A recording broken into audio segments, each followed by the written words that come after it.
Your Excellency Sheikh Ahmed Tamim, thank you for the honor of joining us at the International Symposium on Culture, Diplomacy and Religion here in Rome. We would like to ask you a few questions in order to hear your thoughts about some current issues.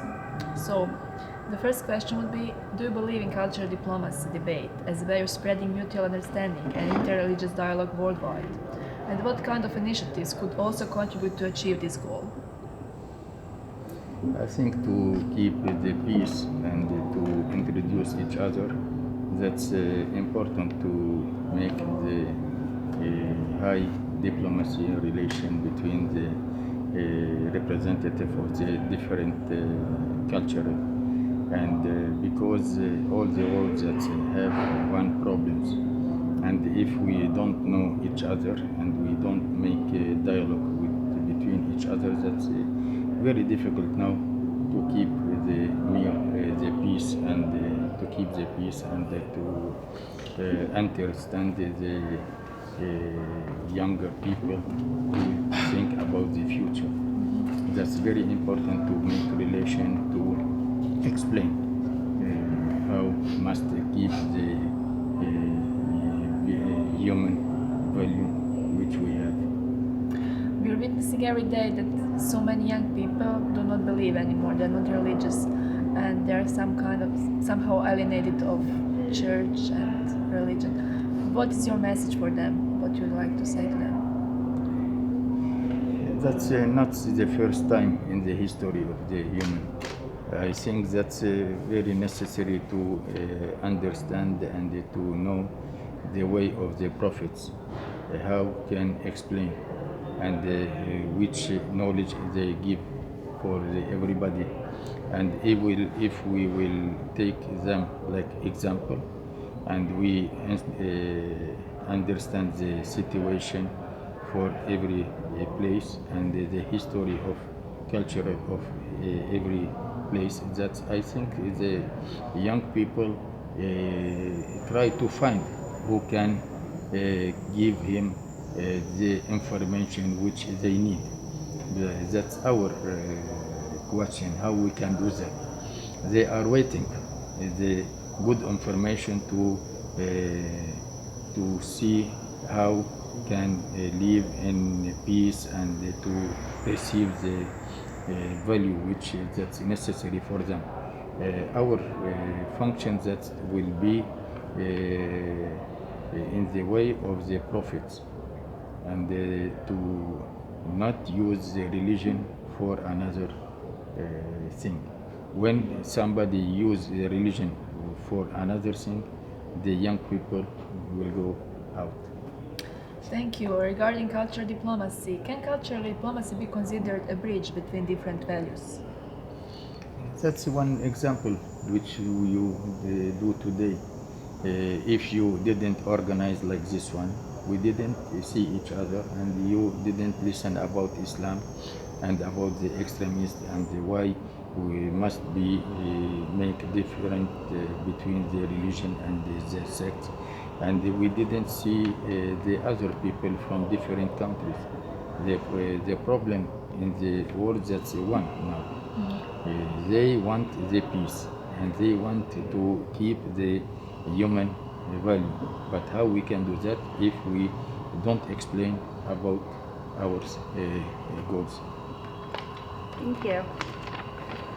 In your experience, how can interfaith dialogue contribute to the success of peace-building operations?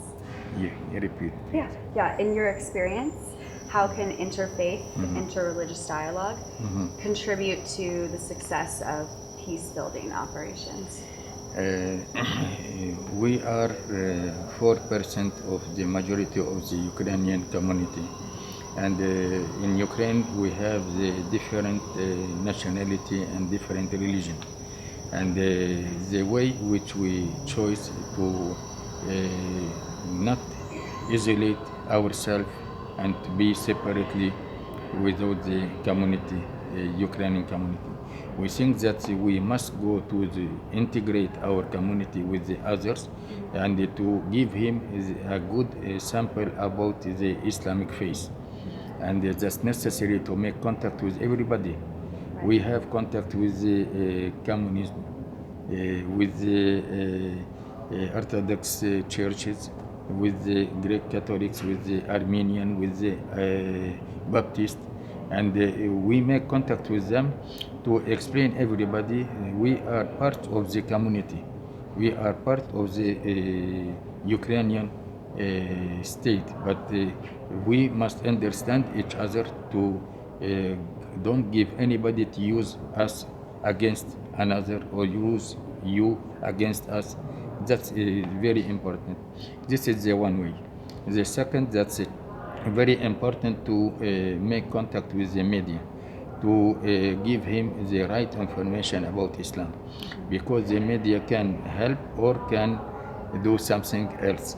If they don't know Islam, they will speak anything and they will write anything. That's a very big problem for us, because many media use the terms like Islamic terrorism, Islamic extremism.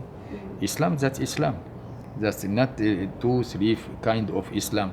One Islamic like that, the other Islamic like that. Yet, the Islam, that's one. But many people use the Islam. Also, that's who not Muslim use the Islam and explain about Islam as he think. That's very dangerous to take out the media. We try to explain them.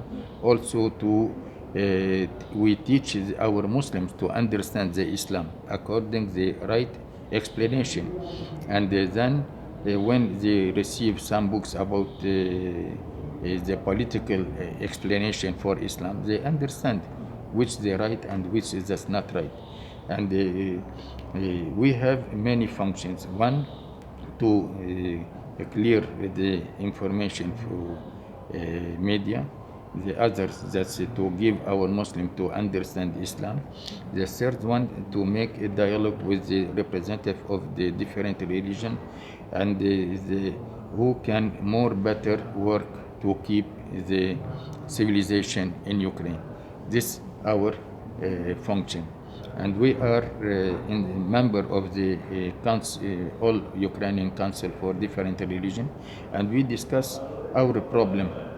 For example, we have many problems for all the community, for all the people, not for one religion.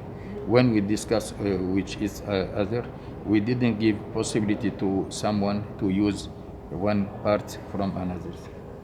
Thank you. In engaging in dialogue with other religious leaders, do you think that all the world's religions have anything in common? Everybody know we are different, but my ideology is that one, your ideology is that another. You think that you are right, I believe I'm right, but we can find something to do all together, but not to speak we all together are right. That's not right. If we will speak like that, that's the people who listen us, then he will think why they have different religion. Right. We are different, we have different religion, but we can find something to do all together, to give a good idea about our goals. And we, like Muslim, is that the Islam ask us to explain everybody, not to the religion that's not secret. We must explain everybody to understand, to know. That's when you know us and we know you, I think that we will find the compromise to live. For example, if you will see the East countries, you find many centuries they live all together. The Muslims, the Christians, the others. For the Middle East, for example, they not now they start to live all together. But in Europe, maybe that's after the Second War that changes the meaning about the intercultural relation. Well, thank you so much for being here with us today. It was an honor. Thank you for your invitation. Yeah. Thank you.